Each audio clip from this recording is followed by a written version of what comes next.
What we want to talk about this afternoon is really about networking across different jurisdictions, dealing with the issues of lead in communities.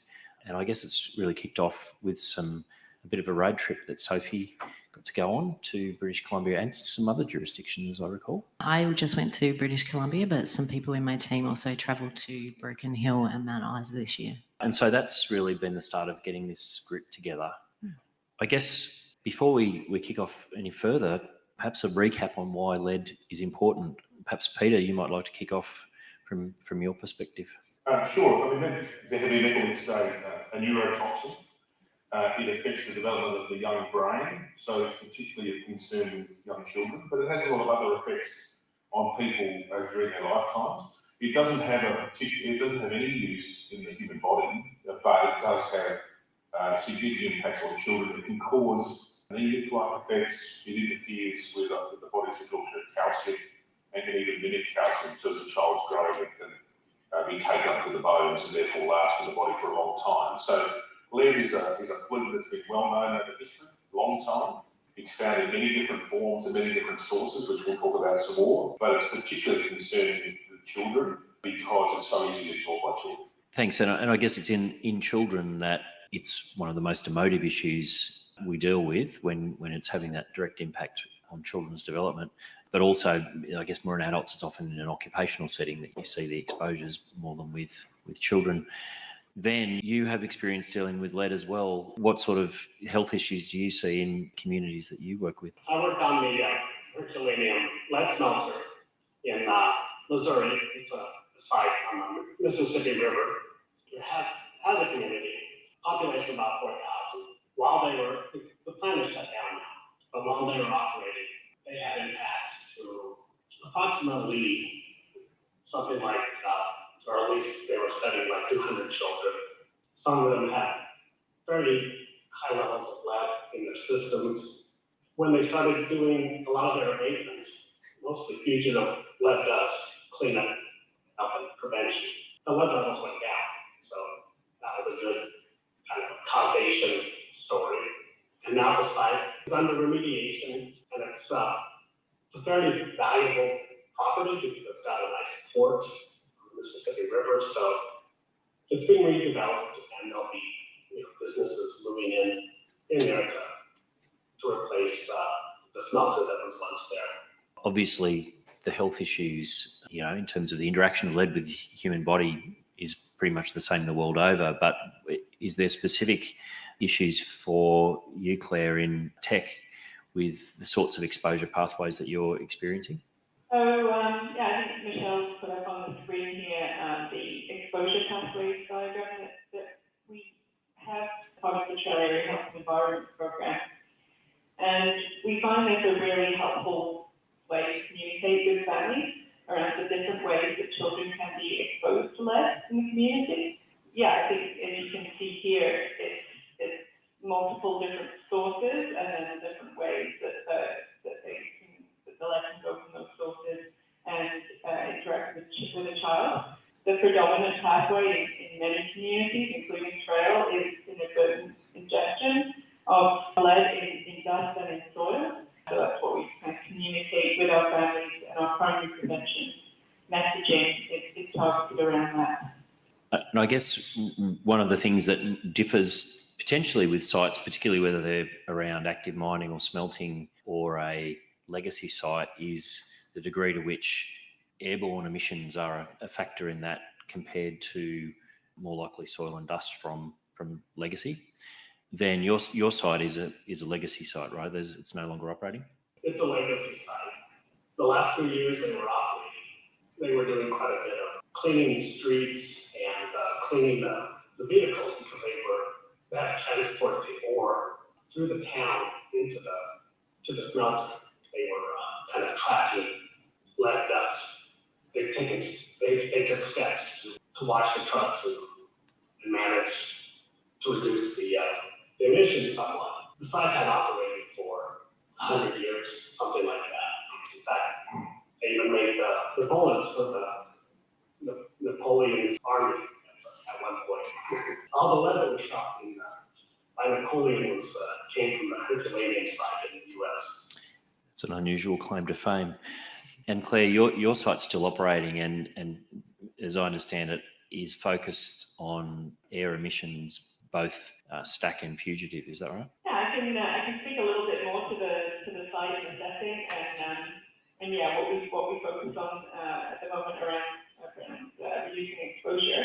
So Trails is a city of about 8,000 people in the province of British Columbia, about 400 kilometres inland from Vancouver, 10 kilometres north of the US border. And as you can see from the picture here, it's located on the Columbia River in a fairly mountainous region in an inside valley, and we do enjoy a four-season climate, hot and dry summers, probably similar to Port Perry from a hot, dry summer perspective, but cold winters and moderate snowfall. The city grew up around the smelter in continuous operation for 126 years now. It's an integrated lead zinc smelting refining complex, and we also have a fertilizer operation as part of that complex. And in the late 1980s, a study identified that children in Trail had elevated blood lead. A relatively large proportion exceeded the US level of concern at the time. The Trail Lead Task Force was formed. It was a partnership of the community, the company that operates the smelter, and local and provincial governments. They had a 10-year goal of improving blood lead levels in children. Part of their work, they went through a number of studies to identify what would be the most effective way to realize that goal of reducing children's blood lead. The number one recommendation was to reduce emissions from the smelter. So that spurred a technological change at the smelter. It became operational in 1997 and saw a drastic reduction in children's blood lead levels that went along with a drastic reduction in stack emissions at that time, which was a great success story. But then there was a plateauing of children's blood lead levels and a plateauing of ambient air lead levels. And the next step that was identified was to focus on fugitive emissions, so not point source, but things that come from outdoor handling of materials, road dust, building ventilation, etc. That again has been very successful in lowering the fugitive emissions, lowering ambient air concentration, and then the commensurate reduction in children's blood lead levels at the same time. So yes, our focus has absolutely been on reducing the source through reducing emissions, both stack and fugitive. Now that we're seeing those much lower ambient air concentrations, giving us an opportunity to expand our soil remediation program to address some of the legacy soil contamination issues from historical emissions. And so, Sophie and Peter, how does that compare with the story in Port Pirie? In Port Pirie, it's a very similar history. Port Pirie smelter started in the late 1880s. Port Pirie is a city of just over 14,000 people. It's a very dry and hot climate, and it can be quite windy. We often have days throughout the year where dust begins to surfaces 20 kilometres an hour winds are common, but it's normal. We've just finished in November, which is known by the locals as November, because it doesn't drop below 25 kilometres an hour at any time in November usually. And temperatures in summer can go 40, 45 degrees reasonably commonly. So we get that drying out in dust. So dust is far and away the largest issue you have to deal with in Port Pirie, whether it's current emissions to the smelter or historic emissions that have come out over the last 130 years. So the lead program commenced in the early 1980s. It's been going for about 38 years. And it's TLAC is an agreement between the current smelter operator, the ESTA, and the state government, trying to deal with legacy lead. I'll let Sophie talk about emissions for the smelter because the EPA manages that. But my role as role of TLAC is trying to reduce dust flows around the town through greening programs and so forth, cleaning programs, and to reduce exposure at the household where children are shown to have high lead in blood. So, do you want to talk about emissions? Sure. So I guess after listening to all of that and having been to both locations, I just want to reflect on the fact that this is a really challenging space to work in. We're talking about 120, 130 years of lead smelting in these locations. And because we know the impacts so well, trying to tackle those types of historical emissions that are still within those communities is difficult, and it will take a long time. There's certainly differences in climate and topography there that we've just sort of talked about as well. In South Australia, the current focus within the Environment Protection Licence for the near start operations is to include limits, which are hard limits for compliance, targets, which are aspirational and a little bit of a stretch, and are on a shorter time frame. So the limits are an annual average, the targets are a 3-month average, which tries to address some more of the short-term controls that are needed around operations and materials handling on site, and as well as that introduction of a longer-term goal to try and get emissions down from the facility. Claire talked about there the transformation or the technology change that occurred at Tech in Trail, and we're a little bit behind that. We have had a technology change, but I'd say that we're probably 10 years behind in terms of further investment on the site at this point in time, and we don't really want that to take another 10 years from now. So that's one of the challenges that we're sort of operating in that space at the moment, and it's really important to have partnerships with other parts of government in achieving those aims. And I guess lead, it's an environmental issue, but it's also very much a community and a health issue. And it seems all of you are working with communities to manage their concerns and get outcomes. And certainly that reflects my own experience in New South Wales dealing with lead at a former smelter. Critical role in talking to communities. Michelle, that's very much front and centre for you. Can you tell us more about the work you're doing? Sure. Thanks. So, yeah, community is really at the heart of the Trail Area Health Environment Program, and community has been a leader in this program since the inception, which used to be the Trail Lead Task Force, the early days that Claire talked about. And the program is governed by a committee, which is a select committee of the local city council, and the chair is the mayor, who is also living in the town. And the largest representation in that committee is multi-stakeholder. So it has the various regulators from health, environment, as a company, and in the local government, as well as the largest representation, about half of the committee is made up of community members. We have seen the interest of community ebb and flow, and without the community there, it really just becomes a regulatory discussion between the company and the regulators, and that ends up excluding the people that all of these programs are intended to benefit.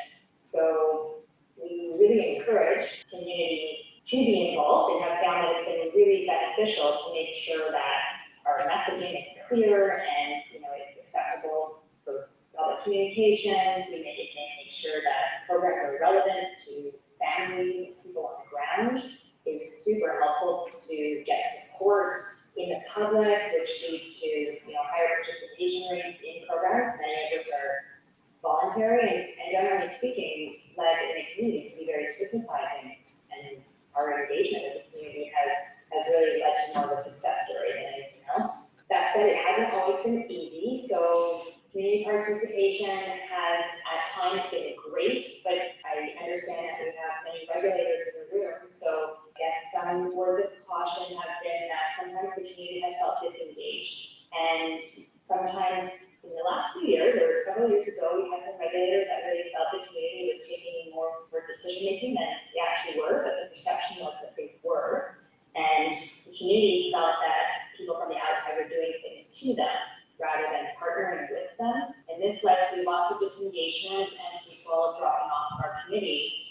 And then around the table it became that regulatory discussion between without the community, which helped keep the conversation really interesting and relevant and rooted in realities. So yeah, the tone changed and people trickled away, but there was some champions who had been there for a long time and recognized this and really said, let's work hard to get them back. They formed a working committee, we got committee members interested again, we have our full 6 seats are full, and basically what we've learned is that the role and the value of the community participation on these kinds of committees needs to be very clear and recognize that community is the eyes and ears on the ground. They help the committee, which includes the regulators, discuss policy and practice and these topics within a reality. A lived reality and in context of the local reality is really important, especially because our regulators often live very far away from the local community that is affected. I think the only other point I could add right now is just that sometimes there's multiple regulators, so they work on different topics, like the environment people work in their box, and the health people work in their box. And as a community, we see the issue as one thing. It's something that we look at holistically. So it would be really helpful, and it is helpful, and I know it's not easy, that the regulators talk to each other as well and come together to look at the bigger picture. I think, given that there's no single source, we have to have that conversation together, and having communities at the table can often bring the regulators to reality and help us ask questions that we maybe don't feel comfortable asking as a government or as a company. And so, Michelle, have you got those multiple regulators in your forum, and do they, I guess, thrash out their issues in front of the community, or do they sort of caucus them behind closed doors? Great question. I would say that the regulators are sometimes not talking to each other behind closed doors or even at the table either. Sometimes actually the table is where they meet, because the government, it feels like the infrastructure is so large where they work. Sometimes even those that work on air and those that work on land within the same ministry may not be talking to each other. So our table has actually been fantastic, and people have been really appreciated even within the government, because it gives them an opportunity to meet, to talk, and to work together. We do have an executive, it's now called a partner committee, where conversations can happen outside of the public to sort of work through things, and they don't happen that often, but they do happen. So if there's something sensitive that needs to be flushed out before, to make sure that it will land well, or that people will be on board, they have that opportunity. And that committee is made up of the city of Trail, usually the mayor, as well as representatives from health, environment. It's certainly a dilemma. In the site I was involved with, we ran a lead expert working group with the agencies and some independent experts on that group, running in parallel to a community reference group. And the two groups certainly communicated regularly and interacted, but we felt that there was some value for the time and place that we were working to have that separation at times, for the academics and the health people to thrash out some perspectives, without necessarily debating those things in front of those who have a very clear focus and concern on children's health, for example. It allowed everyone to speak freely, but there were obviously times where that constrained a free flow of information as well. Peter, how does that example from Michelle compare with your program? Porkery doesn't have the history that trails have in community involvement. We often say we wish we were like trail in terms of how we build that history with the community. We now have a community reference group in Porkery, and that's really only been going since July this year. We've had a long history of, for those who don't know South Australia is very centralised in the capital city Adelaide, and Porkery is about 2.5 hours drive north. It is common to get people in Porkery saying they're sick of things being done to them. It's very similar messaging to what Michelle was saying. People don't trust people in Adelaide to make decisions on their behalf. And so that's been probably the biggest challenge we've got at the moment, is getting the community more engaged in the program, because they haven't come from a history of being engaged, and trying to make them feel comfortable that what's happening is actually reflecting what they want to happen in their community. Small step for us at the moment. We've only got 5 minutes to reference group in its history. It's going okay.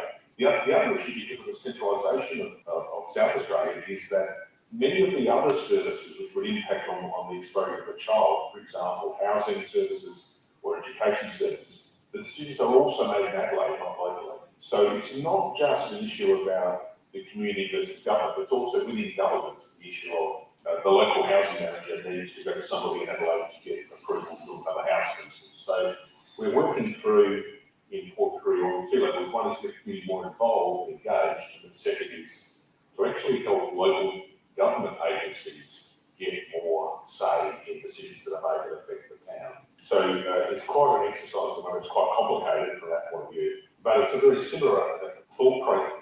This is like the community. The community wants to be involved in this thing by and large. They don't want someone else to do it to them, and they want to have their say in decision making.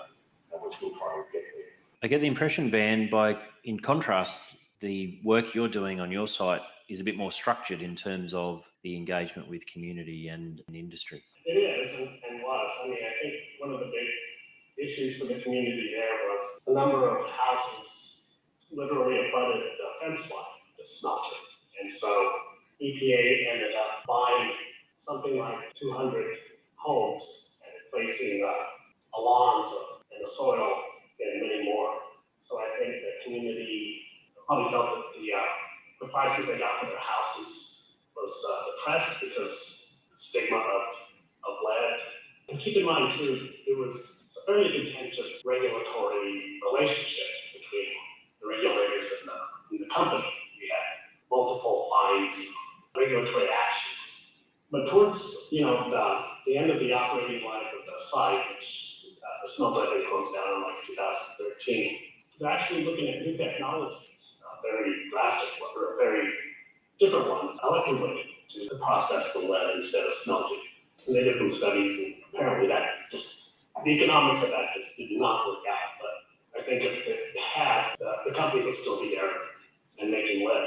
Yeah, it's a challenge, isn't it? With the site I was involved with, it became uneconomical to operate the smelter, which on the face of it seems like a win for the community. But Pasminco, who operated that smelter, folded as well, which meant major challenges in terms of holding them to account for the legacy. So there are some challenges with that. I was just going to make some observations about the conversation here. So we've heard a lot today, not only in this room, but in other rooms, that I guess today, more than ever before, communities want to be involved in decisions that affect their lives. Just echoing what Peter said, the EPA is mostly based in Adelaide, so not local. Peter has moved to the town and is being able to establish better networks because of that, I think. And I'm really interested in how the EPA may be able to connect with the community reference group that he's set up. There's certainly sort of statutory processes where the EPA needs to undertake public consultation, but we've also been really encouraging Nearstar as the operator to establish those great connections with the community themselves and to really think about the lived experience of the community in the decisions that they're making around investment at the site, informed by whole of site emissions inventory as well, of course. Science always has a place. But if the EPA is not directly hearing those stories as well ourselves, there's a bit of a gap there. And I think we might need to do some more work there. We have tried. It is difficult to establish those connections in such a tight-knit community, and in a community that wants the smelter to be there. It's important to the town. So they're possibly a little bit wary about the EPA coming in and wanting to talk about further controls or further reduction in emissions, because what will that mean for the future? Yeah, and it's interesting. I think one of the benefits I found with talking to community was understanding that there's, as you say, a role for science. But the things that worry them the most, apart from the obvious, health of children, might be something different. We found one of the things people were most worried about was additional burden around renovation. If they had contaminated soil to remove at extra cost and that sort of thing, over and above people outside the affected area, that was a fairness issue for them. And so it warranted attention from us that might not have otherwise been applied had we just relied purely on the science. There's actually an interesting story, I think, from my time in Trail around the provision of vacuum cleaners to just help people to keep their homes clean. I don't know if Michelle or Claire, you wanted to maybe share a little bit more on that. Yeah, so I think I mentioned briefly earlier, we have a home visiting program that helps us to get our primary prevention education messaging out to the family. It's quite an intrusive ask potentially to have a public health nurse and one of our program staff go into a home and meet with a family and provide this education and messaging. One of the ways that we really found was very helpful in supporting the messaging that we were delivering, but also really helping out a lot of the families in Trail, is to provide a vacuum cleaner as part of that visit. It's a way to break the ice, bring something that many families, in need like to have, and it also helps them to keep the dust down and for cleaning their home. It's been a great way of really reaching out to more families. And I think along that vein as well, one of the things that we recognize as part of community engagement and getting to speak to more families is meeting families where they're at. And they might not perhaps be completely ready messaging about lead and be kind of overwhelmed with that. They may have lots of other things going on. As part of this home visiting program, we also have the ability to connect them with other organizations in the community and to support early childhood education needs. The Trail Area Health Environment Program is actually instrumental in establishing Family Action Network in Trail, which is really focused around that kind of early childhood education, early childhood development, and really meeting families where they're at and getting those connections much more holistically than just delivering the lead message. Yeah, I think that's been a real success for us. And I think, Peter, I was going to see if you wanted to talk a little bit about the breakfast program and the food that's been provided through the TLAP program. What we find with lead exposure is it's very much affected by the social determinants of health that can affect other things. And one of the things we found in Port Pirie is we had a number of children. We're focused very much on children below the age of 5. So they're going to kindergarten or childcare. They're simply not having breakfast. So what the TLAP program does is we subsidise breakfast programs and breakfast clubs in Port Pirie to make sure children have a good diet. It's high enough in calcium, fresh fruit, vegetables, high enough in iron, because those things counter some of the absorption of lead. But also it's very much a no regrets sort of activity, because who can argue with children having decent nutrition, right? So it's one of those things where, and it's relatively cost effective. It's not an expensive thing to do. It's clearly made a difference in some parts of the community where we have maybe 30% of the children arriving at a particular kindergarten who haven't eaten. So just by providing those things and making sure the local facilities have the funds to do those things, is making quite an impact. It also enables a conversation with the families of those people about what's going on, and it gives them a positive, it's not quite the vacuum cleaners, but it gives them a positive sort of thought about the process. On that, we've also given away some vacuum cleaners, although we haven't found that being quite the selling point in Port Pirie for whatever reason. So it is important, but it is important to go talk to people where they are and actually listen to their stories. The Environmental Health Centre here, run by SA Health, does most of the work with the families of young children rather than TLAP, and they certainly are empowered to refer families to other government services depending on what's going on. Quite clearly, lead exposure is not the most important thing or the riskiest thing going on in many children's lives. All of the normal social issues, domestic violence or drugs and alcohol, those sort of impacts on family life are significant as well. So it's actually one of the things that we've got to step back and pay attention to those things because you're trying to talk to families and it's the last thing they want to talk about because they don't know how to pay their rent next week. It's a very difficult, particularly because the level we're seeing in Port Pirie largely are symptomless. There's no health impact directly. We know there's no safe level of lead, well that's the belief, but we don't see symptoms at the levels we've got children exposed to. So it's really hard for families to understand that when they're just trying to feed the children. So it's very important to listen to people's stories and try and assist where you can on the whole aspect, not just lead.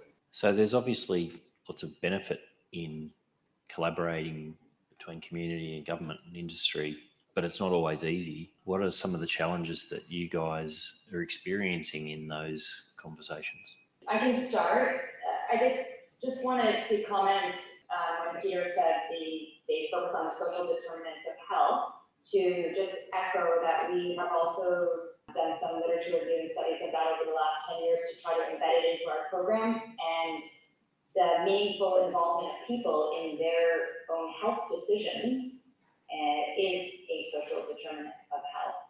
Just another plug to involve community in your processes. But in terms of partnering, we talked about lots of things, but in terms of, the issues are quite diverse. We just heard from Peter, lead might be the top of mind, and we have regulators that are coming from all different spectrums of health and the environment, land and air, and no one organization or group is going to be able to tackle this alone. So a lot of these issues also might go beyond regulation. They need to be tackled or addressed from non-regulatory sources. So even if, because everything is not regulated, even if we fully complied, we wouldn't necessarily be able to solve the challenge. So in Trail, for example, major investments have been made at the smelter, and we've done really great work, but what's the next step? so working together is how we're trying to dive into the complexities. We sit together around the table and we do try to push each other to go further. And I think that's where we find a lot of the opportunities, and, hopefully everyone is feeling that we don't want to miss these opportunities. We can't really afford to go back to our silos and miss these opportunities, because we all want to make progress. But it isn't easy, so, to be practical, this idea to work together is actually embedded in the mission of the program. It's in the strategic plan throughout it. We even have activities that are defined that allow people to take time to sit together, to talk, to reflect on what we're doing, to learn from it, to plan, to document. And all these things are actually written out so that it's a priority for people, because there are transaction costs when we work with people across organizations, and it takes time, and it's really hard to measure things like time and trust and working together and collaborating. But what we see is that we're getting good results. So I think the people around the table, sometimes we ask, do you want to keep meeting? And they've always said yes. So people are feeling the need. And I think that's, I don't know, did that answer part of that question, Adam? It did. Thanks, Michelle. Sophie, what's your experience with some of those challenges? I guess I'll let Peter talk about the whole of government approach in Port Pirie, but importantly for the EPA and the work that we do, we often rely, our outcomes rely on others as well. So the work that we do is influencing, engaging, regulating, holding the big stick sometimes, but we really do need other people on board. We're only really part of the solution here. I think that it's really important that we talked earlier in another session around overlap and underlap of agencies. My reflection would be that the relationships that we've invested in with our counterparts in SA Health in recent times has been extremely important in aligning SA Health and the EPA with where we're headed in terms of regulating the Near Star facility in Port Pirie. And they've been really helpful in teaching and educating members of my team, including myself, about why this is important, what the focus needs to be. They were really vital and part of the process of establishing those stretch targets on a smaller time scale, the 3 monthly averages, which are really important overall. So I'd really like to acknowledge the relationships that we have with SA Health. And as well as that, the work that Peter is currently coordinating, the EPA has a seat at that table too. And I think that's really important. And I also wanted to reflect, Peter, on the fact that up until recently, council wasn't necessarily very involved, but that's a different story in Trail. The local council is really heavily involved there, and you've done a great job involving local council in Port Pirie moving forward.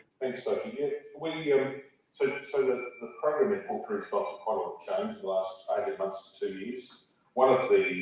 As Sophie mentioned, one of the challenges we've had in the last, say, 10 years is the Port Pirie local council wasn't engaged, wasn't involved at all in the process. But particularly looking at legacy-led, so emissions from the plant 100 years ago that tend to be lying around in topsoil and so forth, a lot of it's sitting on council-owned land. So you can't solve that issue unless you have them engaged, basically. The other issue is that councils quite often, in representing their communities, want to represent the community in the best possible light, either attract visitors or to attract investment and so forth. It takes some care to make sure you're not too negative in that space, because otherwise councils and elected members of councils can really cause you some issues. Where we are now, the program is run by a board, and that board used to be half state government and half smelter. Now it's 1/3 smelter, half state government, and the mayor of the town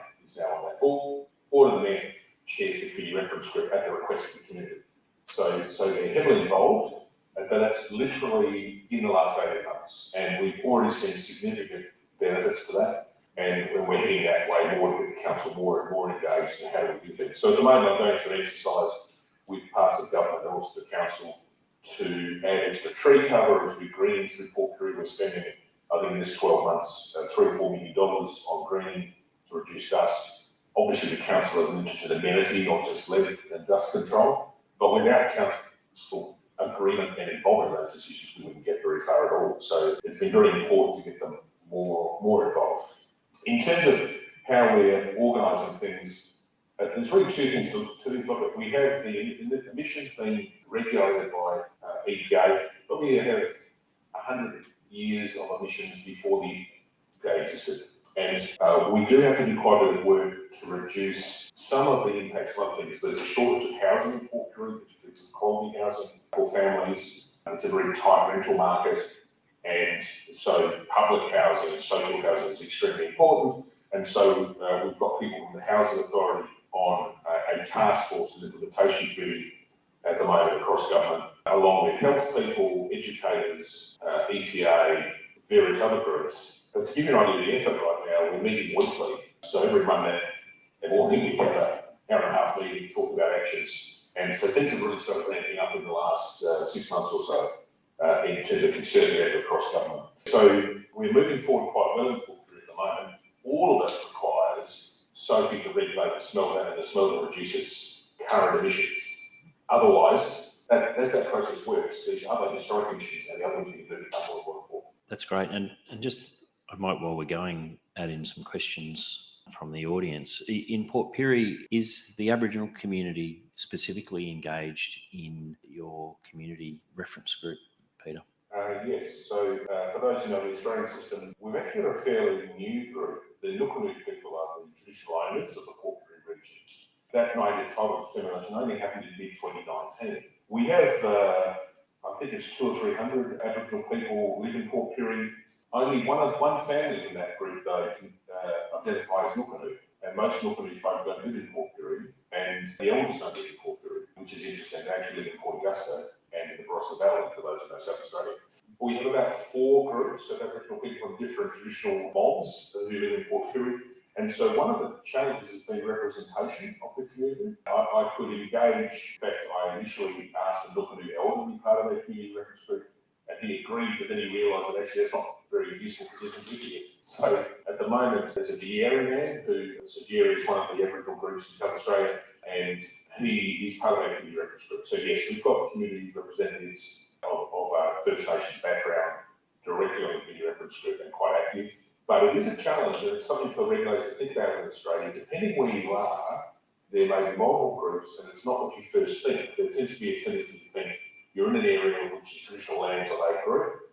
That doesn't mean they're there, and there could be others present. And in a place like the Northern Spencer Gulf in South Australia, there's a lot of crossroads at the top of the Spencer Gulf where many groups join, if you like, into the traditional lands. And many of them move, particularly in summer when it's very hot in the north.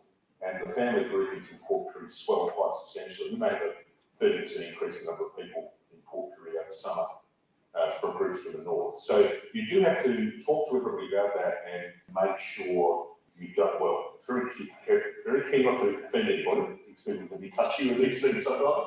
And you've got to be very careful to make sure you know what representation you've got and you talk to all those groups. And it's not, if you're like me and not from that background, it's a bit harder for you to say. This was something that I spoke to Claire and Rochelle about when I was in Trail as well. And I think, Michelle, you had some thoughts to share on this type of topic. Sure. We also, it comes up, and we have maybe a similar situation to Peter in terms of multiple groups that this region is their home, and not any dominant group living in the exact area where we work. However, there are Indigenous people that live in the community, and what we realized through that conversation and with thinking about what's our best approach is to start with those people. So we connect, for example, we have the health system, but some Indigenous people, they have, for example, an Aboriginal, we call it Indigenous Peoples Liaison, something like maybe they access things differently. So just trying to really reach everyone where they're at. Claire said that, so we do that, but we do that sort of for the dominant population.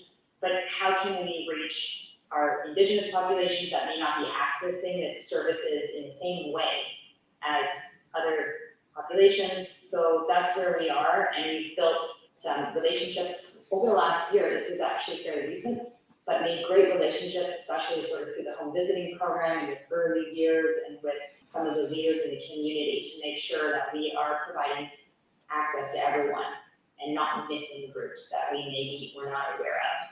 I might just add that The other thing we're finding in Port Pirie, I don't know if this is a situation elsewhere, it's not just First Nations people, there's also other cultures moving to town. So a recent phenomenon in Port Pirie, the smelter has gone through a bit of a renaissance. They've employed an additional 100 people in the last 12 months, gone from 700 staff to 800 staff in the last 12 months. And they've got a lot of people who have moved here from other countries. So for instance, we have 50 or 60 Indian folk who've now moved to Port Pirie to work at the smelter. And some of the messaging for local people doesn't work for them. And so it's not just about Indigenous people, it's about all of the audiences involved and trying to tailor your messaging to try and not miss anyone. Thanks, Peter. That's a really good point because we have actually translated materials into several languages in recent years. And on December 7th, I'm organizing a short training on cultural sensitivity for the program team that goes into the community. And it's aimed mainly at the fact that we are having the population is becoming more and more diverse. And so how can we understand better this diversity of cultures and our messaging and how we interact with people? So yeah, it's on top of our mind as well. I think more broadly, that's a really important message. And for the environmental regulators in the room, something that the South Australian EPA has been doing is really encouraging our licensees to undertake meaningful engagement with their communities when they're going to be doing something different, when they want to maybe expand their operations or things like that. And while we might require a company to do something to engage and to consult, we don't stipulate how. And I think that that's a really important thing that is at the basis of our engagement approach. And we've developed a guideline for industry to undertake that community engagement, but we're certainly not stipulating in licenses you must hold public meetings or you must do a newsletter, because what if that becomes irrelevant over time? What if it's not relevant in the beginning anyway? So I think it's really important for all of us, regulators, program leads, industry, to remember that we should always be thinking about, are we meeting the needs of the community now? Because what we have been doing may no longer be relevant or as important to them. And I guess to the range of strategies you might employ, I think one of the values of this group now is that we've got people networked. One of the things that we talk a lot about at Alert is networking and collaborating. And Sophie, you might talk a little bit about sort of the value of this group now that you're having a conversation about what strategies are working in each jurisdiction. Sure. So I guess the reason why we're here is because I took a visit over to Canada in June of this year with one of my colleagues, Callie, and I was able to meet with Claire and Michelle and some of the other program staff and people at Tech and community members. I think probably coming out of COVID, I was really itching to travel but didn't realise. So when this trip came up, I was pretty excited to be able to go, and it all happened very quickly. So through, some internet searching, I reached out to Michelle and arranged that trip with my colleague. And during this, we made sure that we linked in our partners as well. So we made sure that Tech and Nearstar shared information. We made sure that SA Health and the health people in Trail shared information. The time zones obviously make things interesting. And I do want to acknowledge that at the moment it is beyond midnight for Van, and it is very late for Claire and Michelle, who are joining us via Zoom. And they're being very generous with their time to be with us today. But it's just been really beneficial to share stories. And through sharing stories, you get information. And then that information becomes more and more important, and it builds knowledge across jurisdictions. And we really like to embed that further. It's been really great to have Nearstar and Tech involved as well. I want to acknowledge that, two companies that share some history and some connection, including with current staff and former staff. But it's rare probably that happens, and it's been great to see. Yeah, and I think it's something that Alert is willing to support if we can, in terms of an ongoing dialogue between various jurisdictions, both those represented today and beyond.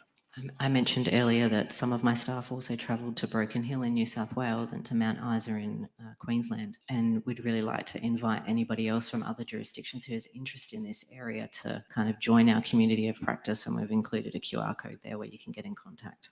All right, well, we're approaching the end of our time. And as Sophie said, it's getting extremely late for Michelle, Claire and Van. So thank you all, as well as Peter, for dialing into our session. It's nearly time for us to head out for our conference dinner. So sorry you guys can't join us. It's probably bed for you, I imagine. Thank you to everyone who's participated in this conversation. We really appreciate it. To those joining both online and in the room, thank you all.